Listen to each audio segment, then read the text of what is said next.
Hey, good morning, everybody. This is Mr. Ainsworth here, and we are going to get into a little review over all the preps that I've covered on the empirical rule, z-scores, and z-tables, and how to find percentages using z-scores and z-tables. And so we're going to put it all together in this review. So let's get started. Here we go. So at the very top, we have the average and the mean. The population test scores in statistics class was 74. Okay, so mu is 74. Let's write down mu, excuse me. Mu is 74, that's the mean. Okay, we also know that standard deviation sigma is 8. So sigma is 8. In fact, let's write it down over here. So the population mean is 74. Standard deviation is 8. We should be able to, fill out the normal distribution here with all the scores. Also, suppose that there are 200 students in the class and the data is normally distributed. Okay, so there's a normal distribution of data here. So the first thing we do, part A here, is we draw the normal distribution curve. Obviously, you guys do that by hand or do what I did is I just screenshotted the diagram that I had in my last document and brought it in here to make it a little bit easier. Okay, so the mean is 74. That goes right, that's smack that in the middle here. Divides the bell curve in two symmetrical parts, left half and right half. And then when you add, when you go to the right, one standard deviation to the right, of course, you add the standard deviation, so we're going to add 7, and that gives you a score of 82, and then add, oh, excuse me, not, okay. Let me start over again, okay? So when you add the standard deviation of 8, okay, you add 8, and 74 plus 8, that's 82, and then plus 8 again, that's 90, that's 2 deviations, and 3 deviations off to the right, and that corresponds to equals 3, is obviously 98.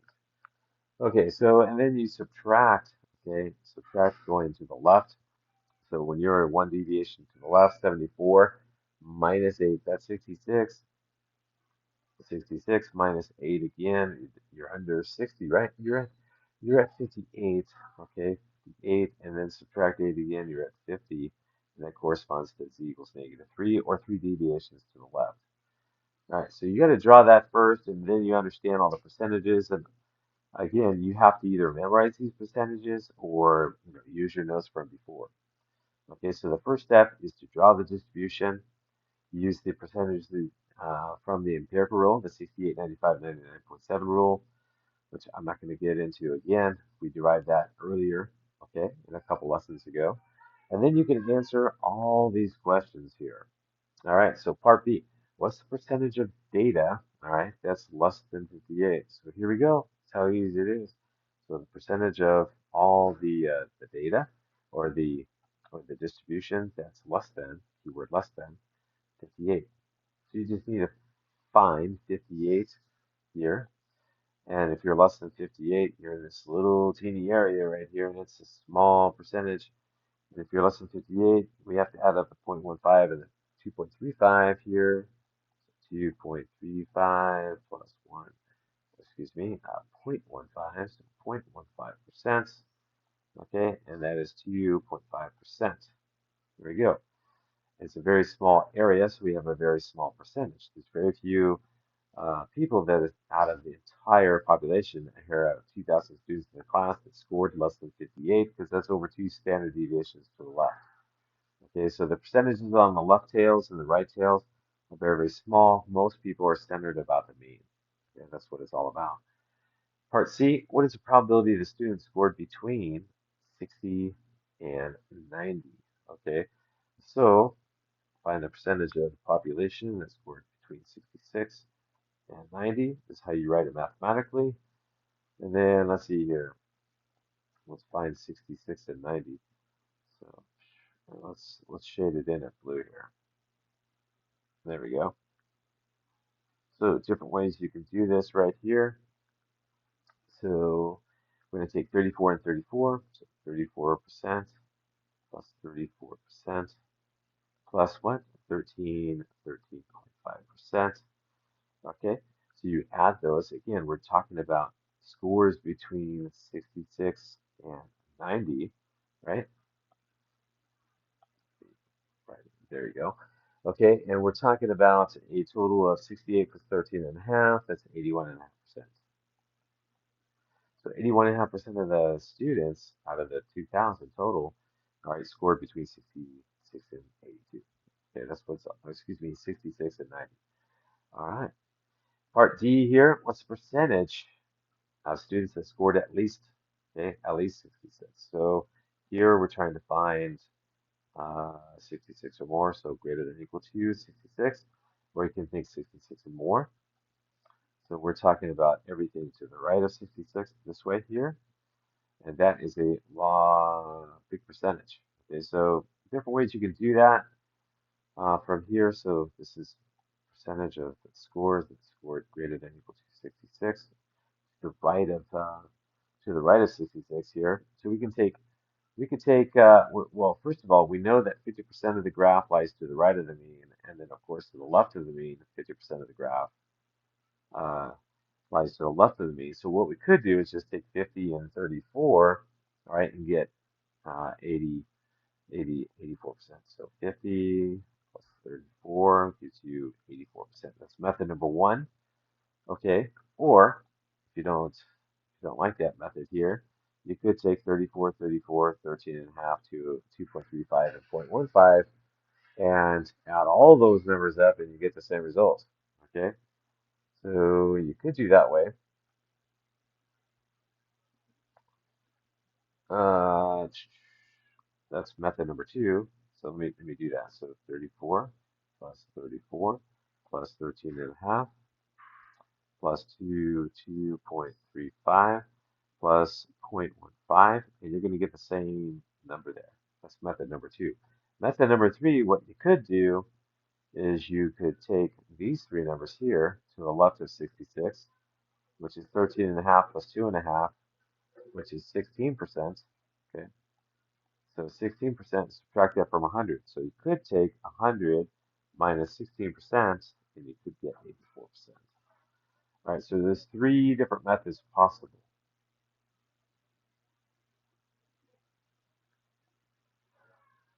All right, and either one will get you the right answer. So you pick what makes more sense to you and then go for it. Okay, and then it asks you how many students scored more than 98 on the test. Okay, so we need to find the percentage first. Percentage of students that scored greater than 98 on the test. So, oh my God. So 98. So that's 0.15% right there. And then of course we got to take that and multiply it by 2,000. So excuse me, got to change that to a decimal. So 0.0015 times 2,000. And when you do the arithmetic there, that's approximately 3 students. Okay, so you find the percentage first, okay, which is way up here. Let me go. Let's go pink. Okay, so we're talking 8 greater than. It's this little teeny little area here. Okay, and so it's very, very small right there.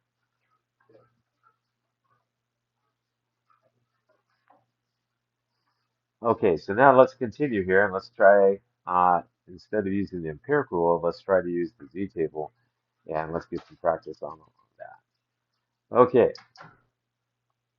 all right. So suppose we have a, normal distribution, okay, which is important because everything that you learn now applies.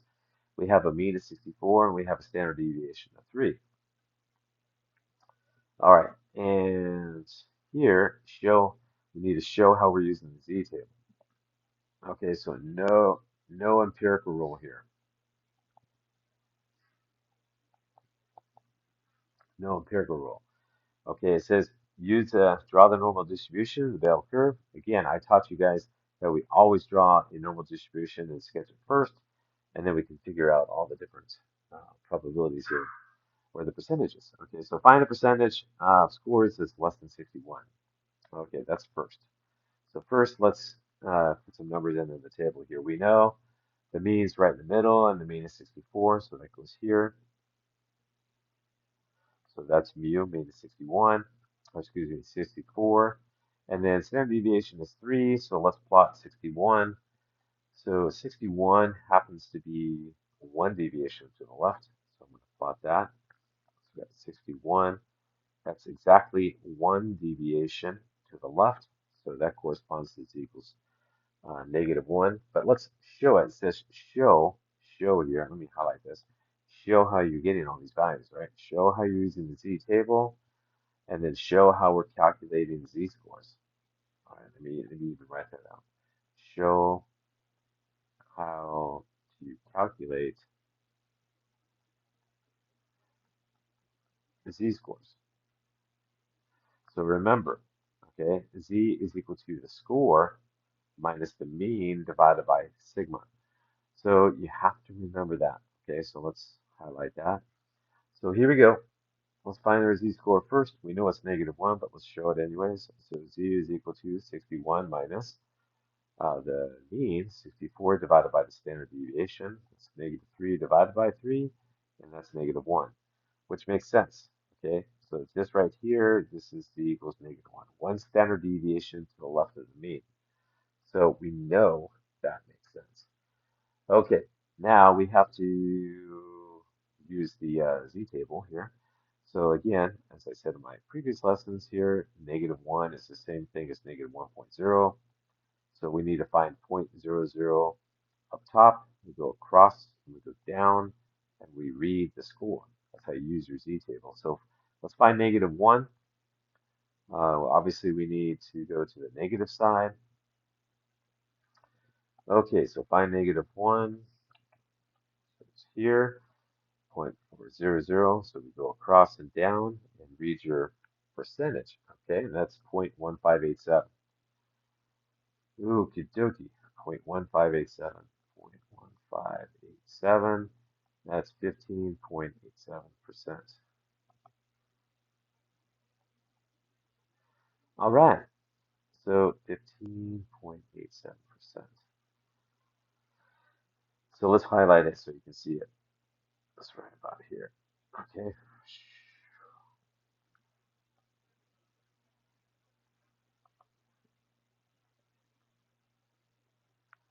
Okay. And that hopefully that makes sense, because if you look at if you're over or less than you're finding the percentage of scores less than one standard deviation, it's approximately 16%. Okay, using the empirical rule. But here, the theoretical exact number is 15.87, which is close to 16, which is what you would get on the empirical rule. Okay, but we're not using the empirical rule here, guys. We're using z-tables and z-scores to get a more precise theoretical value. Okay, all right, next one. Find the probability that a score is at least 68, which means p of x is greater than 68. So let's find 68. So if we go one standard deviation to the right, you're at 67. So this is over one standard deviation away. So 68 would probably be right, approximately right here. So it's over one standard deviation away.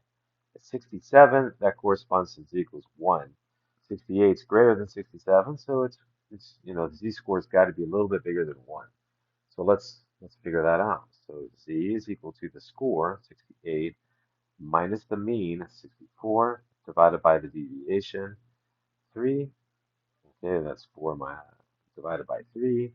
Bring your calculator in. Here we go. 4 divided by 3. That's 1.3 repeating. Okay, so remember we always round to the nearest hundredth on this. Okay, so using our z table, we gotta find 1.3 and up top 0.03. Always the hundreds place up top, and it's 300, so that's 0.03. And then they go cross and down, and read the number. So we got to find 1.33 on the z table. Okay, so here we go. So 1.3, go across and down, and that's 0.9082. 0.9082, which is approximately 90.82%. Now this is to the left, okay? So this is the probability that it's less than, okay, probability that it's less than 68. And that's not what we want, okay? Let me show you this here. What we just found is this in blue. Okay, so this area here is the percentage of the population that scored less than 68, and that is 90 point, what did I say, 82%. That big area here. What we want is the area to the right, green. This is over here to the right. There we go. All right, and so how do we do that? Well, we take 100 minus our answer here. So this is equal to 100% minus 90.82%. Okay, so let's figure this out. Let's bring decimals back in. All right, so we take 100, subtract 90.82%, you get 9.18%. 9.18%. All right, there we go. Okay, again, we're going all through the cases here. We have three separate possible different cases, which means they're approached slightly differently, using all the same techniques though. Okay. And then the third possibility is if you're between two values. What happens if you're between 60 and 72? Okay, so on that one, there we got to calculate some z-scores, right? So we need to find the probability for 60 first, less than 60. So x is less than 60. Then we're going to find the probability that x is less than, or all the scores are less than 72. We're going to get some values there, and we're going to subtract the results to get the in the middle. That's how we did it earlier in the previous lessons here. So I need to get a z-score here. So let's do this. So so z is equal to 60 minus the mean. 64 divided by 3. That's negative 4/3, or negative 1.33. So let's go to the z table and find negative 1.33. Okay, here we go. So negative 1.33. So negative 1.3 is here. 0.3 is up here. Crossing down. 0.0918. So, uh, 0.0918. And then the other one, so I got to calculate a z-score again. So 72 minus 64 divided by 3, and that's 8 divided by 3. And if you don't know what that is, that's 2 2/3 or 1.67. But if you don't know that, just divide 8 by 3. Oops, didn't mean to do that.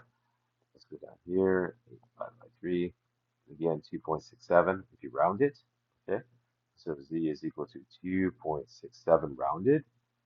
And then for the z table, you have to look at 2.6 here, 0.7 here, and always go across and down and read the value. So 2.67. So let's find it. So 2.6, and then 0.7 here, go across, down, 0.9962, 0.9962, which is 99.62%. It's very big. Okay, so, and the other one is 9.18%. Let me write it like that, okay? So 9.18%. So what would just fine here? So the other one was large, okay? So 99.62%. And of course you got to subtract them. All right, big minus small. So here's our final answer. Okay, we take 99.62%, subtract 9.18%, and we get something a little bit smaller. So let's bring that in. Here we go. So 99.62. All right, subtract 9.18, get 90.44. 90.44%. So you find your two percentages and you subtract them. That's case 3. All right, so it takes two z-scores, two percentages, subtract the results, and you get the percentage in between 60 and 72. So I'm going through all three cases again, just like I did in prep 3. All right, this is a review of everything you learned. Okay, case 1, case 2, case 3. All right, and these three right here are pretty much the same. All right, case one is the first one, case two, and then case three is between. So again, here we go. So one more time, we got to calculate a z-value given the new information. So on this one here, we have a mean 62, so it changes. So mean is 62, standard deviation is 6, so sigma is 6. Right through here, what do we have? All right, so find the area of each using the find the area, okay, and that's percentage. They're synonymous, okay, using the z table, all right, not the empirical, not the empirical. You can get an estimate, but okay, you can see if your answers are correct by using the empirical rule. But I want you to get the more precise theoretical answers. Okay, so the first thing we do is we find a z-score. So it's always the score minus the mean divided by the deviation. All right, so here we go. 50, obviously 50, we're dealing with 50 here. This is your score. All right, 50 minus the mean, 62, divided by the deviation, 6. So here you get negative 12 divided by 6, negative 2. So I need to go to the table and find negative 2. And then I can find the percentage of the scores that's less than 50. Again, this is left or left, okay, at 50, so you're less than 50. So what would that be? Let's go find negative 2. Got to find your negative table here, obviously. Okay, so negative 2 is here. So, and then you go to the first column and read your answer, 0.00, excuse me, 0.0228. Okay, 0.0228. 0.0228. What is that? It's 2.28%. Again, all you do is to change it to percentage, you multiply by 100 and shift that decimal two places to the right. That's case one. Okay. Case two, you want to find the area to the right of 70, which is finding the percentage of the scores greater than 70. Okay, and so what we want to do is take 100% minus the percentage here, or probability that scores less than 70, because this is what the table gives you. All right, this is from the table.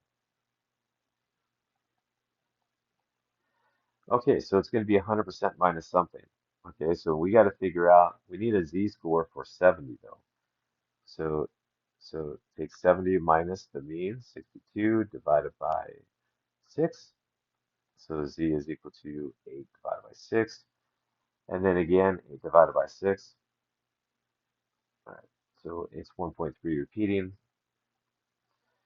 Okay, and then you got to find 1.33 on your table. So let's go do it. Okay, so 1.3. Well, look at that. We already did that. 0.9082. All right. So point 90, what did I just say? 0.9082. So 0.9082, that's 90.82%. Okay, so let's figure this out.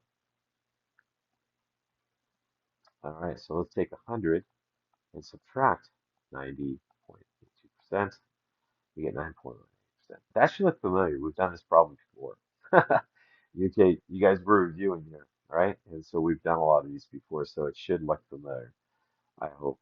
Okay, and now the next one here, we got to find two z-values, two percentages, okay?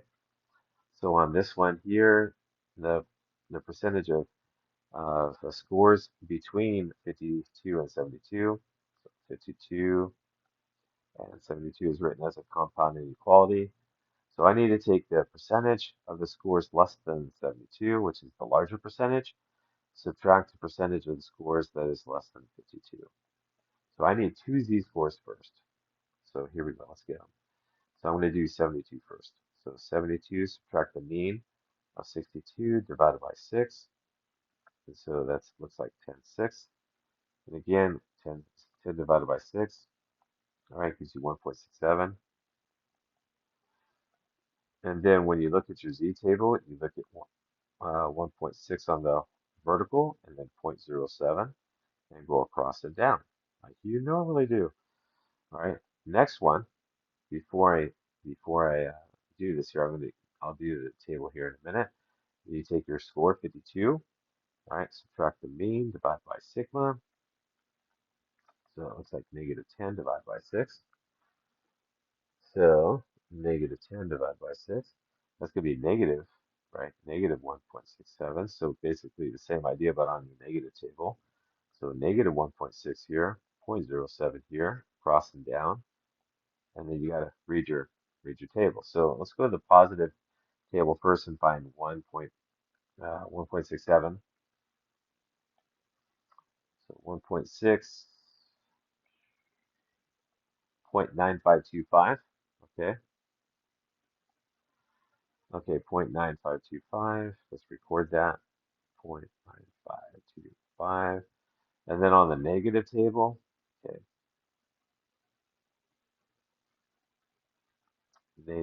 negative 1.67,